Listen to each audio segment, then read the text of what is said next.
नमस्कार शेतकरी मित्रांनो, स्वागत आहे आपल्या दत्ता चोले माहिती आपल्या यूट्यूब चॅनलमध्ये।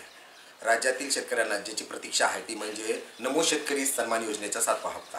आपण पाहतो 3 सप्टेंबरची जी मंत्रिमंडळाची बैठक झाली त्यामध्ये निधीची तरतूद करण्यात आली होती आणि आकडा हा फायनल झाला होता की 92,36,000 शेतकरी हे पात्र झालेले आहेत राज्यातले येणाऱ्या 7व्या हप्त्यासाठी आणि त्यासाठी लागणारा जो काही निधी आहे त्याची तरतूद करण्यात आली होती। तसा GRही काढण्यात आला होता, परंतु अद्याप तारीख ही स्पष्ट करण्यात येत नव्हती। परंतु कालच माध्यमांशी बोलताना राज्याचे जे कृषी मंत्री आहेत भरणे साहेब यांनी सांगितलं आहे की हे जे काही वाटप होणार आहे त्यासाठी मुख्यमंत्री आणि दोन्ही उपमुख्यमंत्र्यांचा एक कार्यक्रम आयोजित करण्यात येईल आणि त्या कार्यक्रमामध्ये याचे ऑनलाईन प्रणालीद्वारे याचा वितरणही करण्यात येणार आहे। पण नेमकं कोणत्या दिवशी याचं वितरण होणार आहे तर त्याबद्दल विचारलं असता त्यांनी सांगितलं की 9 सप्टेंबर म्हणजेच मंगळवार किंवा 10 सप्टेंबर म्हणजेच बुधवार या 2 दिवसापैकी एका दिवशी आपण अपेक्षा करू शकतो, म्हणजे उद्या किंवा परवा शेतकऱ्याच्या खात्यावरती नमो शेतकरी सन्मान योजनेचे पैसे यायला सुरुवात होणार आहे।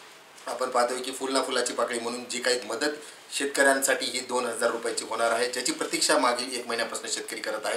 ती आता उद्या किंवा परवा याची अपेक्षा आपण करू शकतो। तर ही होती माहिती आणि एक अपडेट शेतकऱ्यांसंदर्भात नमो शेतकरी सन्मान योजनेच्या हप्त्याच्या वितरण संदर्भात।